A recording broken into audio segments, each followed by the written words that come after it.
también una expresión viva de colonización cultural, ¿no? Qué sé yo, cosas para debatir con nosotros mismos. No es que hablamos de pensamiento nacional latinoamericano y somos en nuestra práctica los que lo seguimos así a rajatabla. Creo que ahí... Perdón, en ese sentido también quería recomendar una película, porque hablamos del tema de Malvinas, sobre la importancia de la participación de las mujeres también en el conflicto bélico. Nosotras también vimos que está en el portal Cinear y va a estar también en espacios Inca en distintos puntos del país. Y por otro lado mencionar... ¿Cuál es la película? Nosotras también estuvimos, que es una película de un director que se llama Federico Strifezzo, y hay testimonios de 3 mujeres que estuvieron en ese contexto. Y buenísimo. También, perdón, solamente mencionar esto, que cuando hablamos de Malvinas, que se me pasó mencionar la importancia también de echar luz respecto de los delitos de lesa humanidad, ¿no?, cometidos en ese marco, y que hace 15 años que se está pidiendo que la justicia considere esos delitos de escaqueamiento, de enterramiento, bueno, y demás. Sí. Está bueno, está buenísimo, Ana, las sugerencias. Todo lo que tengan ahí, bueno, súmenlo también, que me parece que está re bueno. Y siempre en esto pensar, ¿no? En qué medida cualquier producto de la industria cultural, sea música, sea cine, sea series, sean libros, va, digamos, en esta línea de la colonización pedagógica o va un poco a contramano, ¿no? Me parece que es un ejercicio como también interesante, porque les digo, puede haber incluso una película extranjera que trate de pensar la historia un poco a contrapelo, ¿no? Y generar otro tipo de reflexión sobre el tema, y puede haber una película nacional o argentina que digamos, que sea afín a los intereses, digamos, de esa mirada colonizadora. En esto también me parece que hay que tratar de ser como... no pensar en esto de que, bueno, que si es argentino va a responder a determinados intereses y si es extranjero va a responder a otros, ¿no? Puede haber muchos ejemplos, podríamos buscarlos, qué sé yo. Pero bueno, avanzando, y gracias por los casos, los ejemplos que van compartiendo también. Bueno, un poco la cuestión era esto de la dependencia también económica y cultural, y bueno, se señala ahí que en 1924, y un poco como herencia, fíjense que pasaron ya como bueno, muchos años, perdón, dice 1924, pero es 1824, está mal ese dato, lo anoté mal.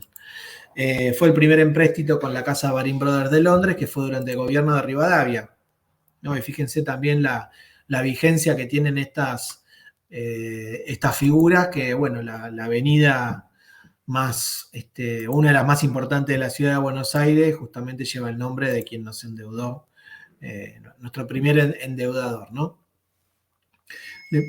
Les pido un cachito. Me tengo que mudar, bánquenme un minuto, porque está llegando acá gente a casa y no quiero que se complique. Espérenme,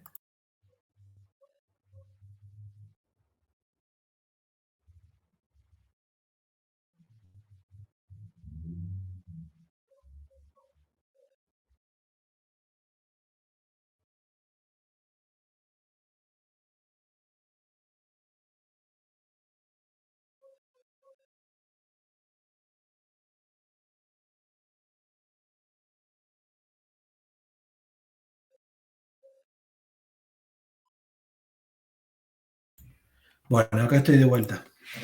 ¿Me escuchan? Sí. Perdón, pero la verdad que se me hizo un poco más extensa la presentación que lo que pensaba. Pero no hay ningún problema. Bueno, entonces, bueno, otros autores también son mencionados. Por ejemplo, hay un historiador bastante conocido en el ámbito también del pensamiento nacional y popular, que es José María Rosa, un historiador como, qué sé yo, Milcíades Peña, por ejemplo, es otro historiador también de esa corriente, Jorge Abelardo Ramos, y bueno, justamente él lo que planteaba era que la Argentina era una semicolonia, ¿no? Como una patria con un montón de sus símbolos, con el himno, con escudo, con bandera, pero sin soberanía económica y dependiente de los grandes centros de poder y de los organismos internacionales de crédito, ¿no? Un poco como reforzando esta idea que planteamos hace un rato. Otro referente importante que tendríamos que tener en cuenta, Raúl Scalabrini Ortiz, que también lo señalamos ya, que fue, creo yo, el principal investigador de la dependencia británica o con Gran Bretaña de Argentina. Tiene un libro que es excelente sobre toda la cuestión del ferrocarril, por ejemplo. Acá en este mapa, la verdad que no aparece con mucha fuerza, pero vieron, no sé si en algún momento vieron el mapa argentino con la traza del ferrocarril, toda esa forma que tiene, como una tela de araña o un abanico que va desde las provincias hacia Buenos Aires, que no es casual cuando uno mira ese mapa porque puede ver claramente cómo fue un sistema del ferrocarril diseñado justamente por los británicos, que tenía que ver con bueno, llevarse la gran parte de los productos o todos los productos que se generaban en el campo argentino, tanto granos como carne, como lana, como cueros. Y bueno, luego de la independencia argentina de España, aparece con mucha fuerza esta dependencia o esta nueva semicolonia argentina en relación con Gran Bretaña, ¿no? Que no es solamente económica, sino también cultural, ¿no? Toda una cultura que se va instalando como la cultura civilizada, en términos de civilización y barbarie de Sarmiento. Y una pregunta que se hace también el autor de la unidad, que es cuán efectiva es la independencia política de un país si no es acompañada por el control soberano sobre sus recursos naturales, sus redes de transportes y sus capitales. ¿Qué pasó en la década de los 90 en Argentina? ¿No? Las privatizaciones de los trenes, de la línea aeronáutica, del comercio exterior, bueno, ni hablar en su momento de YPF, que fue recuperado luego por el gobierno de Cristina Fernández, ¿no? Mayoritariamente. Pensemos, digo, hoy el agua que sale de la canilla de nuestra casa, cuando prendemos la luz, cuando prendemos la estufa, de dónde son las empresas que son las dueñas de esos servicios, ¿no? En general son de capital extranjero. Si pensamos en toda la cuestión de la telefonía, a partir de la década de los 90, hubo dos grandes empresas que se apropiaron o que a favor de las cuales se privatizaron esas empresas durante el gobierno de Carlos Menem, como fue Telefónica de España y Telecom, una empresa de Francia que hoy mayoritariamente la ha comprado el grupo Clarín, ¿no?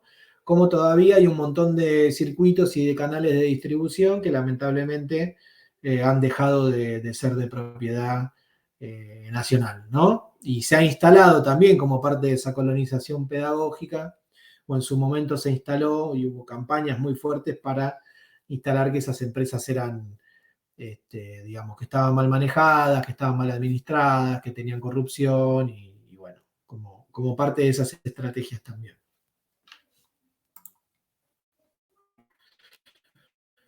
Algunas frases de Jauretche que son súper interesantes. Yo les confieso, lo he leído bastante poco a Jauretche, tengo sus ideas como centrales, pero me parece que una tarea, y se lo propongo también a ustedes,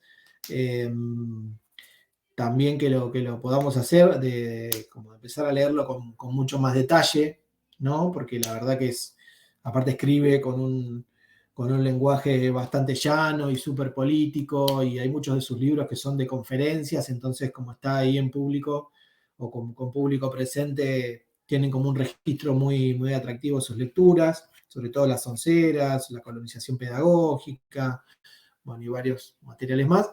Y él nos comparte algunas frases que son como bastante centrales, ¿no?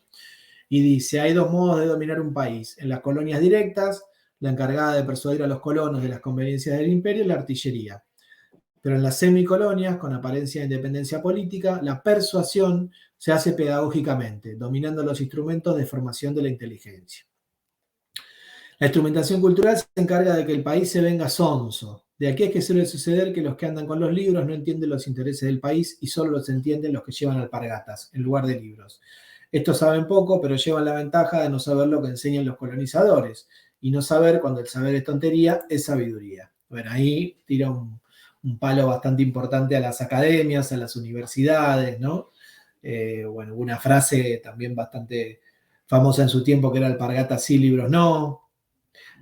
Podríamos polemizar un poco esta frase, también, pero porque la verdad que ha corrido mucha agua bajo el puente también en la educación superior, en las universidades, y creo que hoy no solamente, digamos, están colonizadas, creo, por estos pensamientos coloniales, sino que hay mucha producción de saberes y de epistemologías también, como se llaman hoy, las epistemologías del sur, y hoy también producimos en función de otros intereses políticos, culturales y económicos, ¿no? Y quizás no es que los que no han ido a la universidad están salvados de esa contaminación cultural.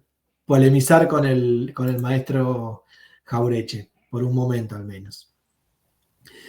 Y acá nos dice también Jaureche lo que entiende, también como esta caja de herramientas, ¿no? El pensamiento nacional, una matriz de conocimiento autónoma, orientada a descolonizar todos los ámbitos de nuestra cultura que han sido desfigurados por el pensamiento neocolonial o la colonización pedagógica. ¿No? Este sería un poco el horizonte, es ver si nosotros podemos formar parte de la construcción de esta matriz autónoma, ¿no? Y qué condiciones tenemos y qué referentes, qué autores vamos a necesitar justamente para poder llevar adelante esta tarea. Ya casi terminando, siendo 12:25 para no hacerla tan extensa y dejar lugar ahí si tienen ustedes preguntas o comentarios, opiniones.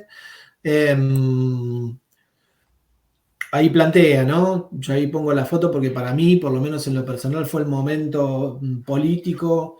Es una foto de UNASUR, de la Unión de Naciones de Sudamérica.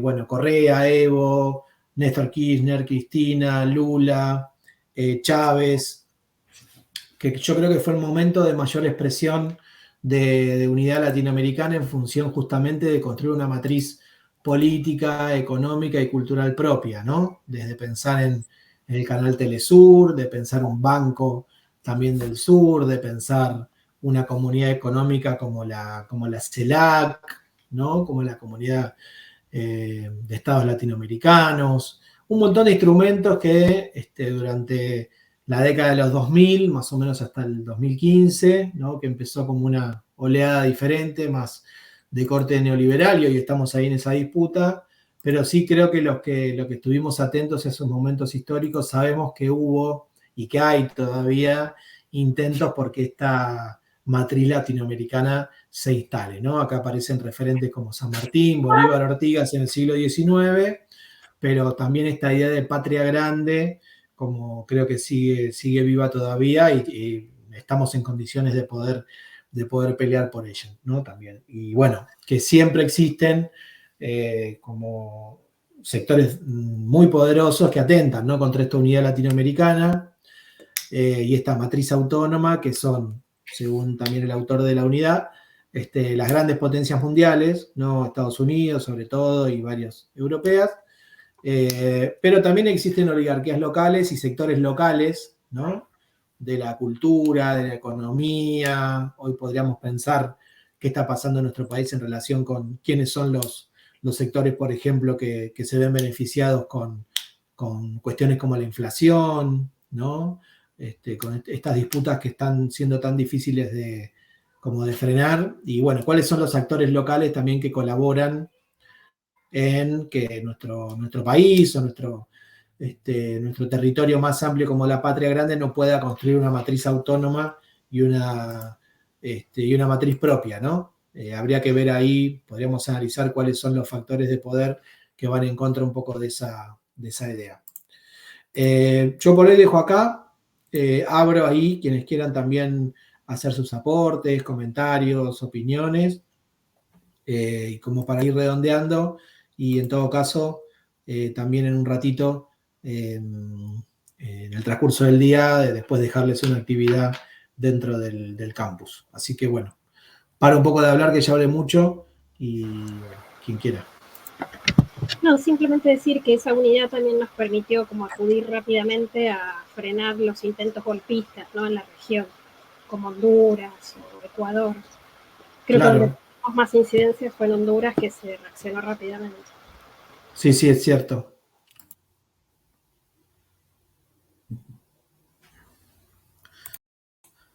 Sí, yo por mi parte, nada, me parece eh, muy bueno el contenido del módulo. Y, y bueno, volviendo un poco a Jaureche, es muy interesante el planteo que hace eh, de la crítica al eurocentrismo y cómo ese eurocentrismo traspasa las esferas de la política, de los medios, pero también de muchos imaginarios que tenemos como sociedad y que vienen de una educación marcadamente eurocentrista, por lo menos en sus inicios. Este, y bueno, en la universidad, por lo menos en la carrera de comunicación, se dan muchos de estos debates. Y algo que me quedó de Jaureche es esto de cómo pensamos con categorías mentales o teóricas traídas desde Europa, incluso desde los pensamientos de izquierdas. Que él, bueno, critica también cómo se trasladó la dicotomía burguesía-proletariado como lucha de clases desde una Europa que tenía un desarrollo económico, industrial, diferente al de los territorios latinoamericanos. Y bueno, ahí como él mismo desarrolló categorías propias, autóctonas, para poder pensar eh, la lucha de clases o traer otro tipo de categorías. Y está buenísimo seguir pensándolo. Eh, y después lo que me gustó de la discusión que hubo en el grupo es esto de que cómo a veces incurrimos en pensar las identidades de otros grupos eh, sociales, culturales, ¿no? Que es algo que a veces cometemos un error desde las buenas intenciones, a veces, de adjudicar cómo deberían ser o cómo deberían actuar. Nos pasa a veces también cuando eh, hay diferentes problemas o cuestiones que refieren, por ejemplo, a las villas y demás, y cómo a veces desde cierto progresismo incurrimos en querer dar soluciones sin realmente estar inmersos en las problemáticas. Y lo digo también como una autocrítica, que está buenísimo porque, bueno, en Río Negro y acá en Fiquemenuco, obviamente el tema mapuche es un tema muy fuerte. Muchos de mis compañeros, compañeras, amigos son mapuches o tienen, son mapuches.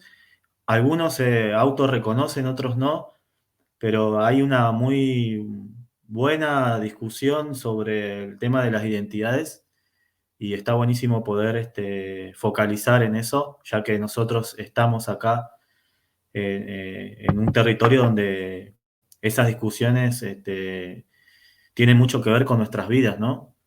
Así que, nada, quería dar ese comentario.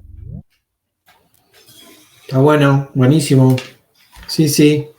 Sí, sí, interesante. Bueno, varias cosas compartiste, pero esto último, obvio, muy, muy de acuerdo.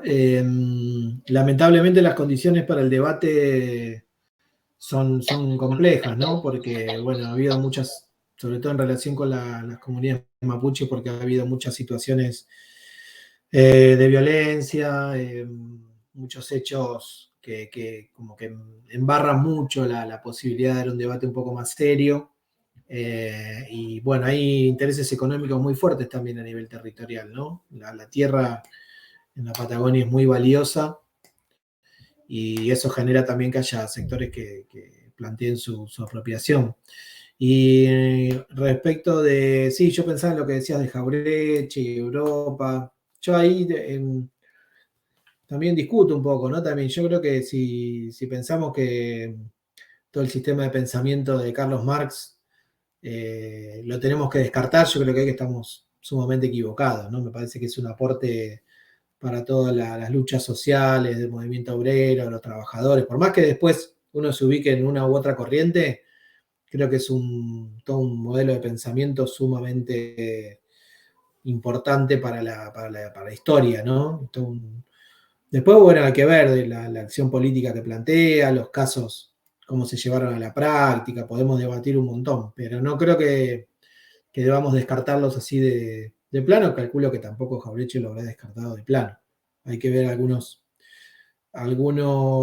autores también latinoamericanos, como José Carlos Mariátegui, por ejemplo, en Perú, el mismo Ugarte, o bueno, acá cómo fue toda la historia del PRT, por ejemplo, ¿no? Como esta síntesis entre el pensamiento latinoamericano, o indígena, originario, o bueno, por ejemplo, también todo lo que plantea una figura para mí sumamente interesante, que es Álvaro García Linera en Bolivia, y cómo hace una síntesis también del marxismo con lo autóctono indígena y cómo intenta plantear ahí un modelo político transformador y revolucionario para América Latina, para Bolivia en particular. Creo que ahí hay una experiencia también para prestarle un poco de atención.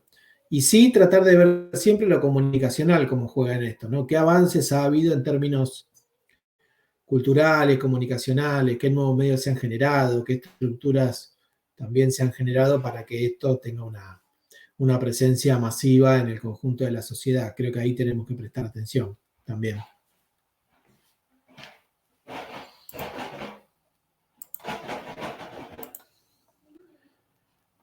Bueno, no sé si a alguien le quedó algo más para comentar.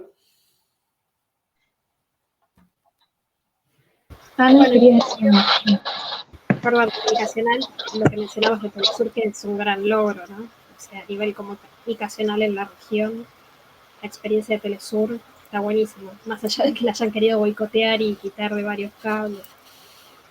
Sí, acá está bueno ver todo el comportamiento que tienen los sectores del poder real, ¿no? Frente a estas estrategias que, bueno, en el caso del gobierno de Macri, Hernán Lombardi, que era el presidente del sistema de medios públicos, que directamente lo bajó porque lo consideraba propaganda chavista y consideraba que era un gasto innecesario, cosa que es mentira porque no era ningún gasto.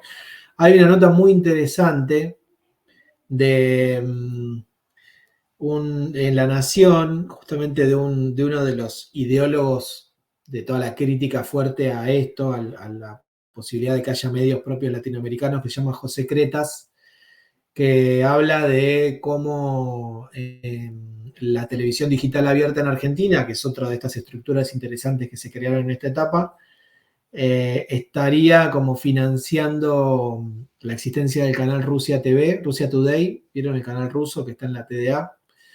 Que, bueno, prácticamente esa nota, desde un lugar de supuesta libertad de expresión, plantea que ese canal habría que eliminarlo de la grilla, porque es pura y exclusivamente propaganda del gobierno ruso, ¿no? Es muy interesante ver cómo los argumentos que plantean, que en realidad lo que están planteando es una censura, al mejor estilo macrista, de todo aquello que consideren que puede amenazar sus intereses, ya sea económicos, políticos, culturales, porque en definitiva lo que están planteando es directamente eliminar el pensamiento opositor, ¿no? Bajo una figura de libertad de expresión. Y esto ha pasado en distintos momentos de la historia de una manera muy, muy significativa. O sea, a veces los modos que tiene y los modales que tiene no son precisamente muy republicanos o muy liberales o muy, muy civilizados, ¿no? Han utilizado, la verdad, que las peores estrategias bárbaras justamente para combatir ideas diferentes, ¿no? Como lo hemos comprobado en la dictadura militar. Así que todos esos mecanismos también hay que tratar de interpretarlos y tratar de desnudarlos, me parece, ¿no? Ojalá que este ámbito de la diplomatura sirva un poco para eso también. Así que bueno, de mi parte llego hasta acá, si les parece, y lo que sí, yo quedo con el compromiso ahí con Agustina, con Facundo, de armar una actividad de reflexión sobre esta unidad 1 que colocaremos ahí en el campus para que ustedes la puedan realizar. Y bueno, la unidad 2 veremos, y la unidad 3 también, veremos cómo la abordamos desde lo sincrónico y desde lo asincrónico también. Así que eso les estaremos avisando en breve. Así que bueno, gracias a ustedes. Gracias, Diego. Por la participación. Bueno, nos vemos pronto. Les mando un Hasta abrazo. luego, gracias. Chao. No pude. Gracias. Sí, ya me salgo acá. Entonces se acopla. Stop, stop.